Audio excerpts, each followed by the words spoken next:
Welcome back, everyone. Our next speaker for this afternoon is Simon Coghlan.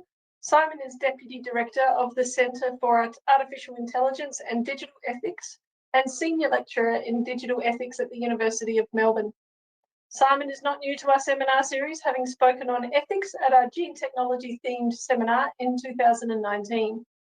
In his presentation on wild animal welfare and ethics, Simon will cover the debate between traditional conservation and compassionate conservation. Over to Simon, thank you.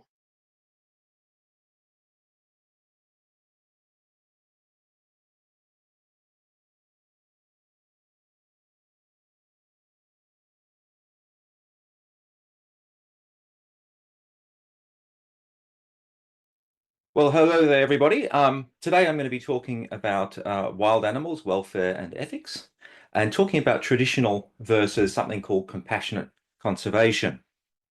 So before I get into that, let me just briefly describe myself. I've been a veterinarian for over 20 years. I'm also an ethicist philosopher, and I work in the area of animal ethics and have also worked in conservation ethics in the last few years. My current role is doing a lot of work and projects on artificial intelligence and robot ethics. But today we'll be talking about animals and conservation. I should point out before we get into it that I'm not a conservation biologist. We'll be talking about conservation biology here today. I am not a conservation biologist. I approach these questions as an ethicist and philosopher. So let's talk about compassionate conservation, which some of you may have heard about. Compassionate conservation is a new philosophy which has arisen in the last few years, perhaps goes back about 10 to 15 years now. And what compassionate conservation does is to challenge mainstream or traditional conservation practices. And what compassionate conservation does is to ethically centre the animal and their welfare in conservation and conservation biology. What it does is it stresses non-harmful and non-violent approaches to conservation. Now, this emphasis on not imposing harm and violence on animals in conservation for the purposes of protecting ecosystems has caused a rather vigorous debate over the last few years between compassionate conservationists and some of those in more mainstream or traditional conservation biology. There are a few important players in the compassionate conservation area, which I'll mention. The most famous is Mark Beckhoff, who's an ethologist and a well-known author from the United States.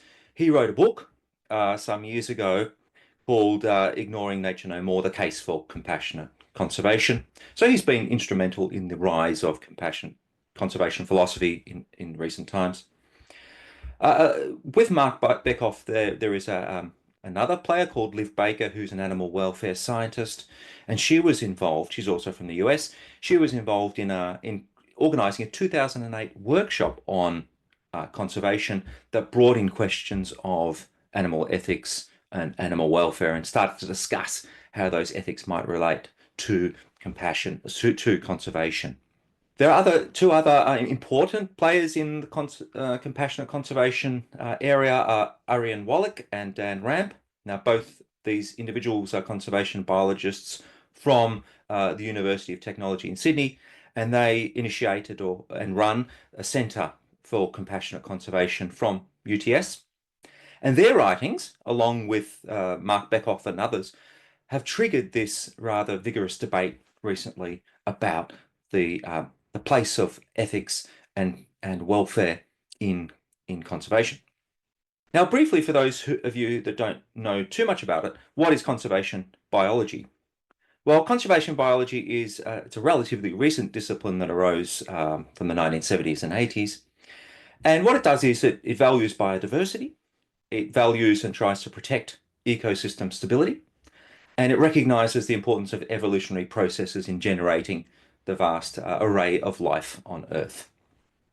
It also recognizes at the same time that all these things, biodiversity, ecosystems, and so forth, are under severe pressure. And this pressure comes from both human activities, climate change caused by humans, and introduced animals and plants. animals and plants that have been taken from one area to another as a result of human activity. And these animals and plants have caused damage to biodiversity and to ecosystems. And conservation biology is a discipline that tries to deal with this. One of the important originators of this discipline is a biologist called Michael Soule, who in 1985 wrote a very important paper, a seminal paper called What is Conservation Biology, that gave direction to the whole field of conservation biology. Soule defined conservation biology as a crisis discipline, a discipline that requires urgent management and an ethical imperative to restore ecosystems and biodiversity which have been under pressure. Now, in this paper, What is Conservation Biology?, Soule said some things about animal ethics and welfare. And these have been important in the direction of conservation biology. He said in this paper, conservation and animal welfare are conceptually distinct and should remain politically separate. He also said in this paper that biologists often do or should overcome their emotional identification with the individual victims of evolutionary processes or suffering in the wild, and as a result of human action. And as a result of this, the compassionate conservationists have argued that animal welfare and animal ethics have been either entirely or partially sidelined in the discipline of conservation biology, to the detriment of animals in many cases. So compassionate conservation presents a challenge to traditional conservation practices. Now, traditional conservation has approved of and developed interventions that are in many ways harmful to sentient animals.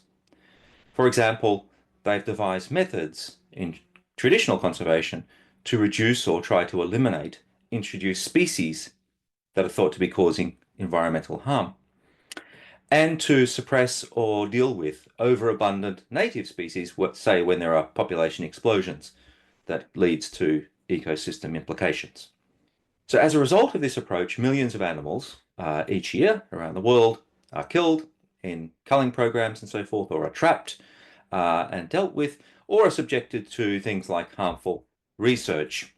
So it's in this context that compassionate conservation posed a challenge. And what I'll be doing today is talking about this paper, which is an important paper in the compassionate conservation debate, called Summoning Compassion to Address the Challenges of Conservation. And this paper has been authored by some of the people we mentioned earlier as instrumental people in compassionate conservation. A number of other papers have sort of come out around this same time or after that paper was written that talk about the importance of compassion, compassion as an ethic that's applied to animals and nature, emotion as a source of moral understanding in conservation, and recognizing animals as having personhood. Now, I should say, the purposes of disclosure, that I was an author on the last paper mentioned there. In response to this kind of work, the more traditional, I suppose, or conventional conservationists who oppose compassionate conservation, or oppose at least parts of it, have argued that it is problematic, that it's even fatally flawed, and that it could lead to an ominous outlook for ecosystems and for biodiversity. Some have even accused compassionate conservationists of being involved in science denialism. So there's been some pretty fierce debate about this. So let's go back to this paper, Summoning Compassion to Address the Challenges of Conservation. And what I'll do now is just take you through the core arguments in this paper. So the paper firstly points to the number of ways in which conservation biology has tried to tackle issues of introduced species or overabundant species that could cause environmental damage. So the first is the use of poisoning. Poisoning is used often in a very large-scale way to kill hundreds, thousands, or millions of animals. And poisons like 1080 can be released into baits in the environment, or even in some cases used in automated traps that spray poison onto the coats of animals, such as the cat a wild cat or feral cat. Now, 1080 is a poison that causes death, but it also causes some severe problems for animal welfare and suffering, such as vomiting and convulsions and seizures. Another method used commonly in conservation is shooting, either on the ground or from helicopters. So wolves, for example, have been shot which have been preying on caribou in North America. And a familiar example from here in Australia is the shooting of brumbies in alpine national parks as a result of the problems that brumbies cause for ecosystems, for plants, and for endangered animals such as native frogs and marsupials. Another method which is used in conservation is trophy hunting, and the authors of this paper point to this as another problem. Here's a famous example which caused a social media uproar a few years ago of Cecil the lion, who was hunted as a trophy, and some conservationists approve this kind of method for improving conservation outcomes by bringing money into conservation to protect endangered species. And something we're familiar with here in Australia is the release of diseases to control populations, such as calicivirus released to control the European rabbit introduced into Australia. And finally, the paper talks about the case of the Pelorus approach, which involved the release of dingoes onto Pelorus Island off Australia to control introduced goats on the island that were causing some damage to ecosystems there. And these dingoes which were released were also fitted with implants of poison, so that after a certain period of time, the poison would be released into the dingoes to kill them after they had removed the goats from the island. There was, again, an uproar about this, and the government actually put an end to this kind of approach, to this particular approach in this case. However, it's another example of how conservation sometimes approaches the removal of introduced species through harming other animals, in this case, the dingoes. So in the paper, Summoning Compassion in Conservation, Wallach and her co-authors talk about compassion and define it as the ability for human beings to suffer with other sentient creatures. They talk about compassion as an appropriate response to the suffering of other humans or other sentient beings on the planet. And they talk about compassion as a moral virtue. That is something we should practice, recognize, even inculcate in ourselves so that we can act more ethically. And the paper by Wallach et al. Makes 3 important diagnoses of what they think is going wrong in traditional conservation so far as the treatment of animals is concerned. And these 3 problems or issues they point to are instrumentalism, they call instrumentalism, collectivism, and nativism. So let's just briefly go over what they mean by these terms, which they identify, as I said, as problems with traditional conservation approaches. So firstly, instrumentalism. So to treat something as an instrumental thing is to treat it as a tool valuable for some other end without treating it as being of intrinsic value in its own right, being valuable for its own sake. That is, treating individual animals without the kind of respect that they deserve and as expendable means to conservation ends, as they put it in the paper. So an example of this they give is sport hunting, using sport hunting to reduce introduced species as a way of protecting the environment is, on their view, to treat those individual animals which are killed merely as instruments to other ends rather than as intrinsically valuable beings in their own right. The other problem that I think they have identified is called collectivism. And collectivism is where we prioritize a group over its individual constituents.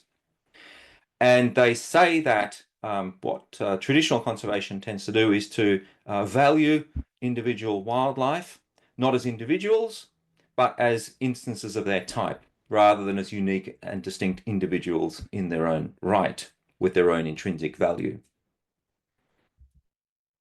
And the third problem they diagnose with traditional conservation is called nativism. It's quite an interesting idea. This is the idea that many of us have, that introduced species simply don't belong in an area to which they have been introduced and find themselves. So the compassionate conservationists in this particular paper say that this is a deep-seated ideology that we have about how nature should be. But it's an ideology that they think is contestable. And moreover, it's an ideology that supports or grounds or seeks to justify the violent removal, as they put it, of animals which are seen not to be suited or not to belong to a particular environment or ecosystem. After they identify these problems with traditional conservation, at least as they see it, they introduce 4 principles or tenets to try and correct those ways in which traditional conservation they think has gone wrong. So the 4 principles are these.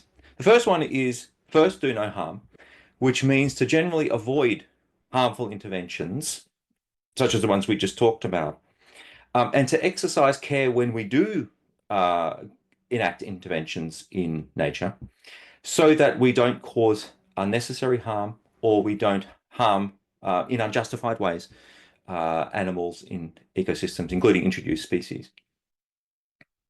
The second principle or tenet that they put forward is the idea that individuals matter. This is again the idea that animals don't just have an instrumental value, but they have an intrinsic value which we ought to respect. The third principle they put forward is a principle called inclusivity, which is that individual animals have their own value, irrespective of whether they're rare or common or overabundant, whether they're native, whether they're migrants to an area, whether they've been introduced by human beings and their activities.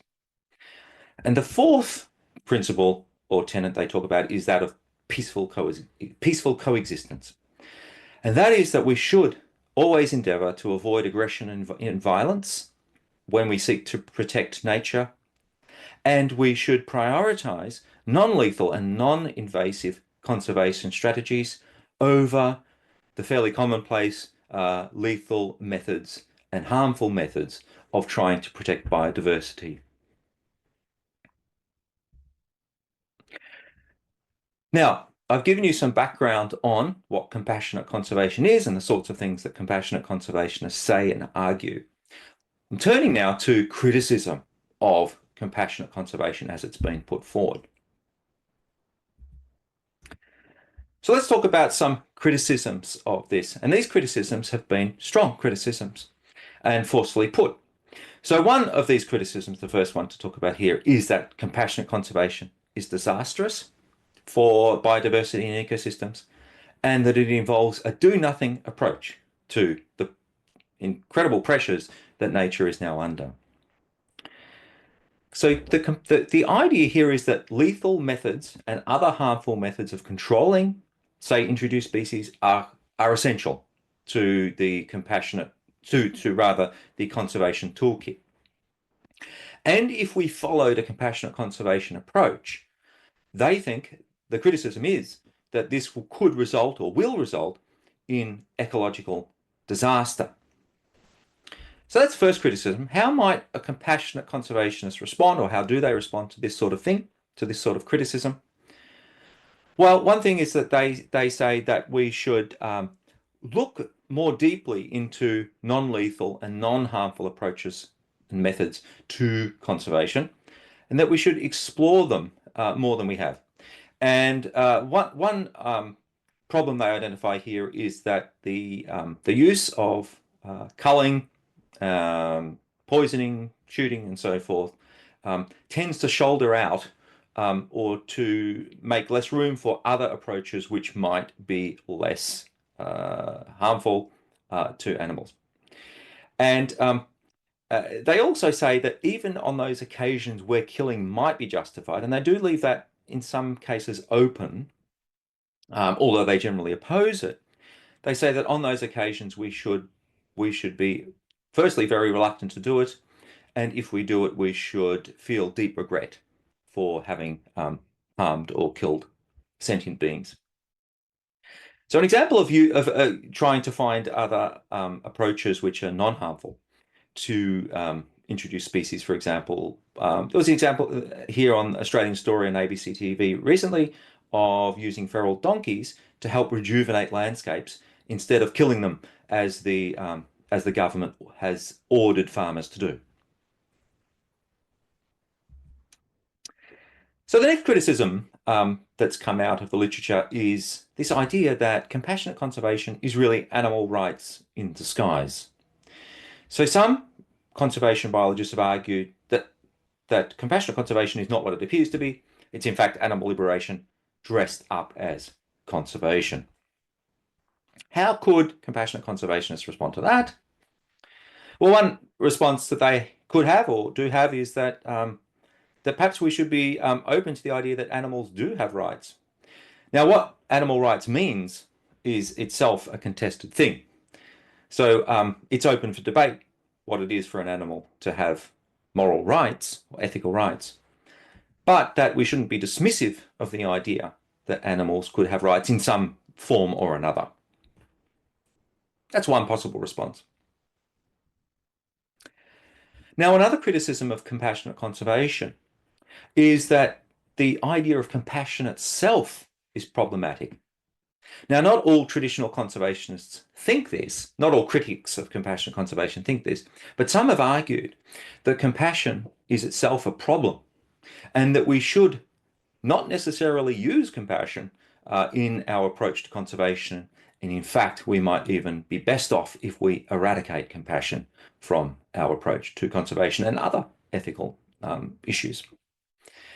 So the idea here is that compassion is an emotion and that we shouldn't rely upon emotions such as compassion when we make ethical decisions. We should instead rely upon reason.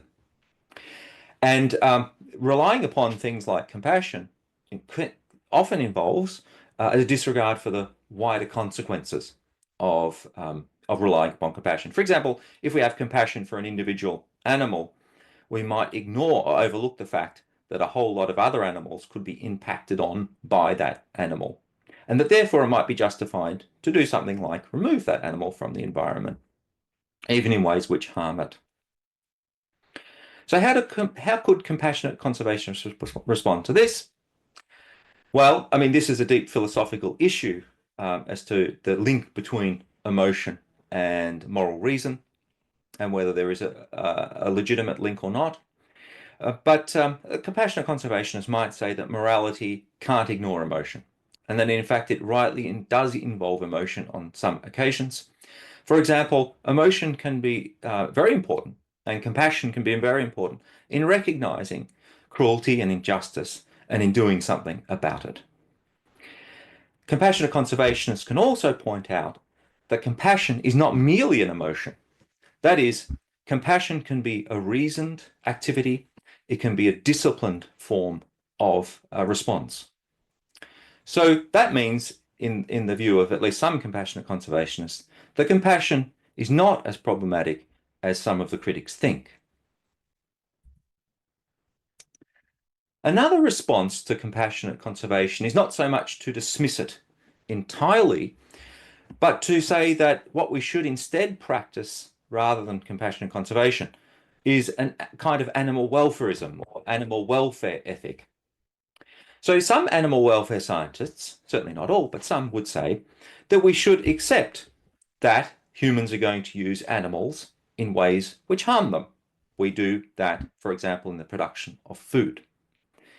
What we should be doing instead of seeking to abolish those forms of harm is to try and work out ways in which we can minimize the harm which is done to those animals, particularly to minimize or remove unnecessary harm that's caused in those particular practices. So, for example, when we're talking about conservation, what we can do is not so much look at abolishing or avoiding forms of culling, lethal culling, but instead to look for less painful ways of killing animals. So, for example, we might look to replace poisons like 1080 with much more rapid poisons that kill animals more quickly. What could a compassionate conservation, or what would a compassionate conservationist say in response to this? Well, one thing is that they say that duties to animals is really the question that we're talking about here. So we shouldn't just assume that the way we treat animals is legitimate, but we should question it. And they also say that the way we've done conservation biology in the past involves injustice or cruelty, and that's something we just shouldn't tolerate.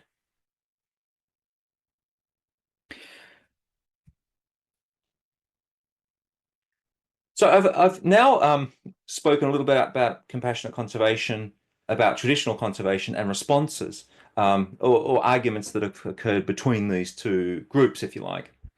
Let's now, to finish up with, ask some further questions about this debate.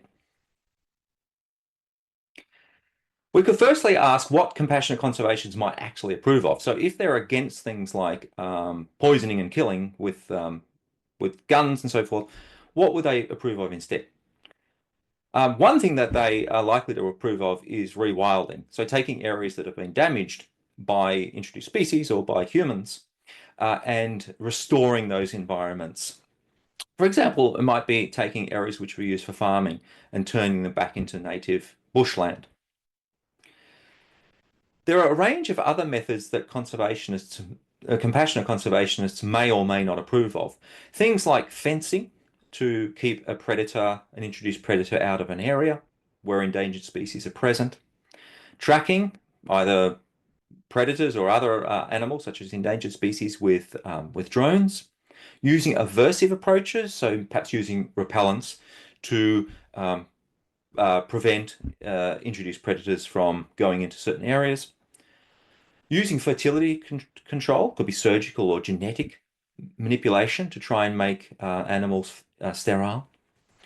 Using captive breeding to introduce endangered species back into the environment. Translocation, so taking a species which might be causing environmental harm and moving them to a different location, such as has been done with brumbies in alpine national parks in Australia. And perhaps, and this is a controversial one, supporting predators. So that could be reintroducing predators, such as wolves, back into Yellowstone National Park in the United States, or predators here in Australia, like dingoes, into certain areas to suppress other predators like cats and foxes. So some compassionate conservationists approve of this and others don't. Now, there is some work currently being undertaken by compassionate conservationists into working out what kind of conservation methods, other than, say, lethal approaches, might be justified on a compassionate conservation approach.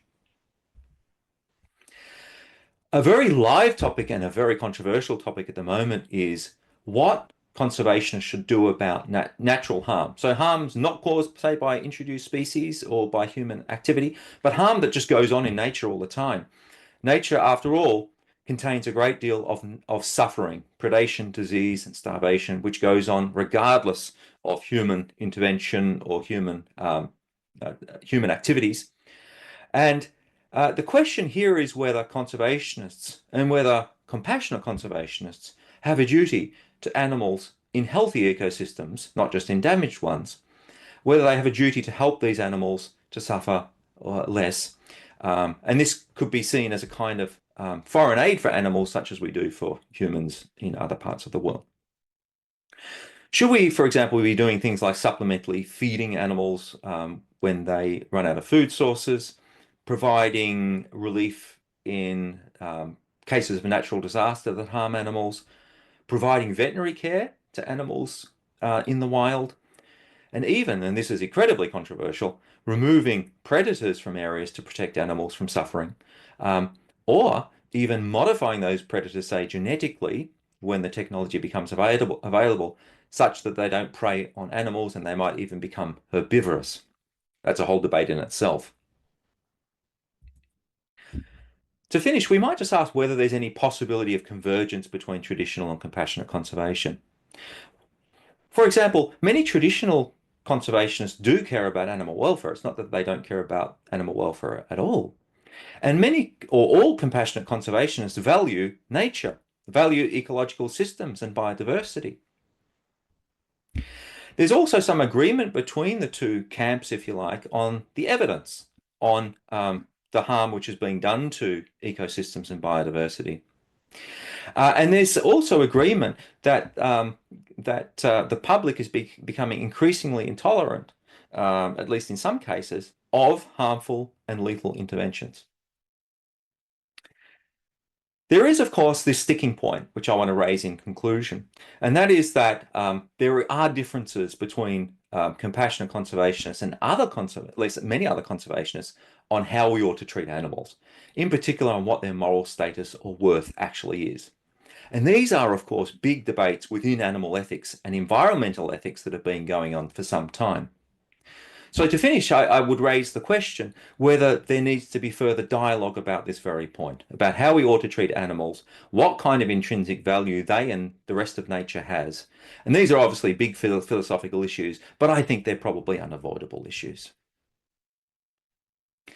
So I'm going to leave it there, and I look forward to any questions. Thank you very much.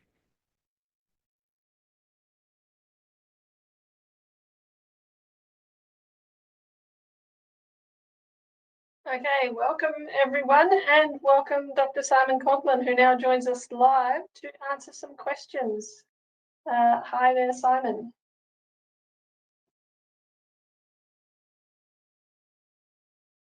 Slight lag perhaps in getting Simon on board. I do recognise that this has been a fantastic discussion on the chat, so you're getting lots of rounds of applause there, Simon. If you could just unmute yourself for me, and then we can get cracking into some of the questions. Right, can you hear me now, Susie? Yes, we can. Thank you very much, and thank you for joining us. Great to be here again. So I'm going to kickstart with the questions because there's so many of them. We'll start off with a question from Sarah. Does compassionate conservation account for the harms to the ecosystem or individual animals by non-native or invasive species? And how do you balance the interests of native and invasive species? Right, well, yeah, I think I'd say the first thing to say is that compassionate conservation, as I understand it, does recognise that non-native or introduced species do cause harm to ecosystems, and that some of them can prey on other animals and cause harm to their welfare as well. And the big question then is, how do you balance these two things? And I think what the compassionate conservation camp is saying, in part at least, is to say we've got to do things differently to the way things have traditionally been done, and that they see as a general failure to engage with the, at least to the extent they see as necessary, the welfare of the animals which are killed in the process of protecting ecosystems, and also a failure perhaps to really engage with the ethics of that. So, and so some compassionate conservationists will advance certain kind of ethical frameworks. For example, the paper I was talking about just now, in that paper they advance a virtue ethics kind of approach to the treatment of animals. So they're saying that a virtuous person, a person with genuine compassion, would be very reluctant to engage in violence or aggression against animals, even in those cases where it might be necessary to protect an ecosystem. I should also say, though, that there's going to be a bit of disagreement within the compassionate conservation group, and people are doing some work on this at the moment to find out what exactly compassionate conservationists do think are legitimate and illegitimate forms of intervention. On the whole, though, I'd say that what compassionate conservation says is that we should try as far as possible to remove violence and intentional harm, intentional killing, particularly mass killing, which is very common in conservation, mass killing of animals, and the ongoing and indefinite killing of animals, which is something that also occurs very commonly. But I think, I should say that compassionate conservationists as I understand it, do recognise some very difficult cases. Very difficult cases where there just doesn't seem to be a good outcome either way. That is, the ecosystem could be damaged, or we have to do terrible things, as they said, to animals to protect those ecosystems. Yeah, absolutely. I think that gives us a nice little segue into one of the questions, which I've just lost track of, but here we go. From Rosemary, she totally agrees with the need to explore more non-lethal options. So this goes to the research side of things, and the DPI seems very focused on lethal methods at the moment. I'm not sure which DPI she's referring to, could be any state or territory. But how can we encourage a more humane but still effective approach for management? We seem to be doing more of the same, whether it be poisons and gases and things like that. So how do we get from where we're currently doing to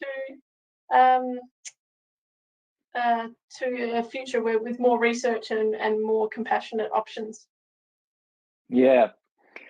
Well, I think one of the things that compassionate conservationists have said is that we ought to be very, very open to new approaches, and really creative in exploring those new approaches that don't involve things like mass poisoning, or mass shooting programs, where they are possible. But one of the things I think that they think is constrained us is this belief that when we have introduced species, non-native species in an area, we have an obligation to remove them via whatever means we can, and in many cases that would be culling.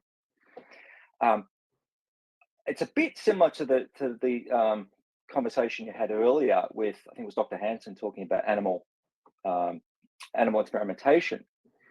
And there you see also this idea that there's this fallback on animal experimentation, instead of really creatively exploring new ways of protecting the environment. And that, I think one of the things that compassionate conservation is doing is to try and dislodge that mindset, so that we can begin to more openly explore other methods of protecting ecosystems, protecting biodiversity, without engaging in these mass killing programs. Yeah, absolutely. Thank you. Good question from Linda, which is not so much about introduced species, but how can we best utilise compassionate conservation to unseat the long-held belief that kangaroos destroy the environment, and therefore many conservationists who believe that ends justifies the means when looking at cruelty in the kangaroo industry? And I guess in particular, you've got the commercial and non-commercial harvesting of kangaroos. So interested in your thoughts. Yeah, well, this is something we were just talking about, in fact, is dislodging long-held beliefs, which is perhaps a theme of this conference too. How do we go about convincing people that we ought to do things differently when we've been doing things other ways for so long, and they're so much a part of our toolkit now? Yes, I think that, so I think, first of all, compassionate conservationists would be, by and large, against the kind of killing of kangaroos, for two reasons.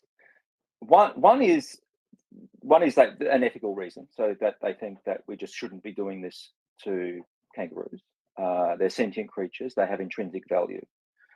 We ought to try and respect that intrinsic value.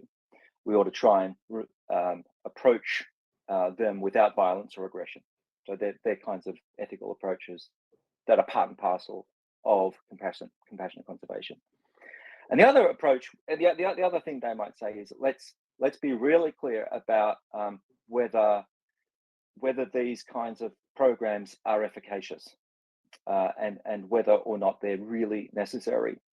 So I think another thing that compassionate conservationists do is to say, before we embark upon any mass harm programs, we need to be clear about what the goals are, and we need to be clear about whether or not it's going to work.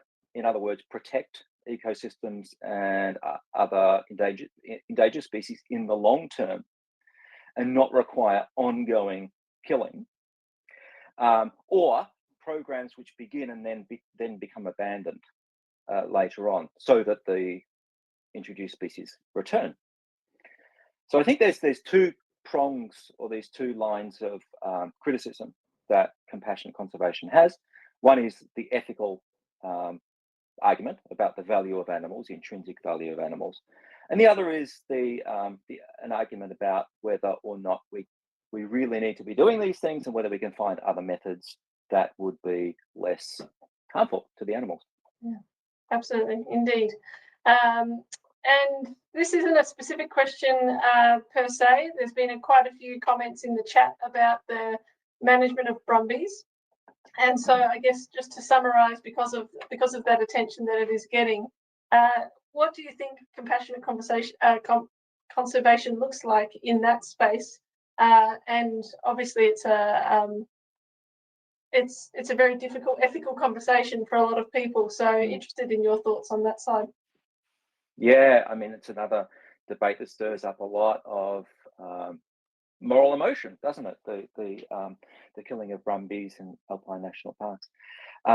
So I think, again, I think I should be reluctant in saying that all compassionate conservationists believe a certain thing, because there is a degree of variety amongst compassionate conservationists about whether they think killing, for example, is ever justified.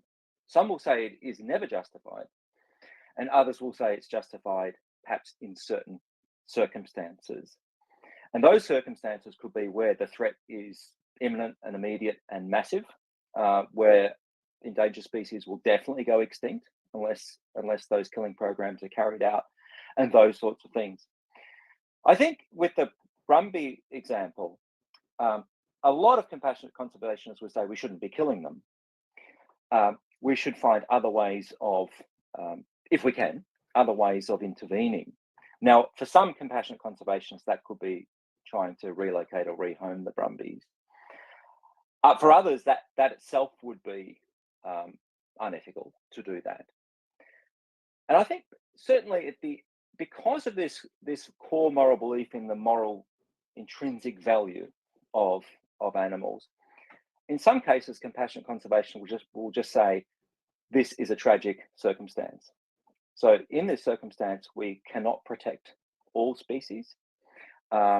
We, at the end of the day, in some cases, just have to accept that ecosystems will be damaged or other animals will be harmed, and that this is just a necessary consequence of taking a stance that says that sentient animals have a high intrinsic value. Yeah. Okay. Well, thank you very much. I would love to ask more questions, but unfortunately we have run out of time. So very much appreciate your time today and your presentation, Simon. Thank you again for joining us. And we hope you can join us for the rest of the session and listen in to the rest of the talks. Thank you. Indeed. Thanks very much, Lizzie.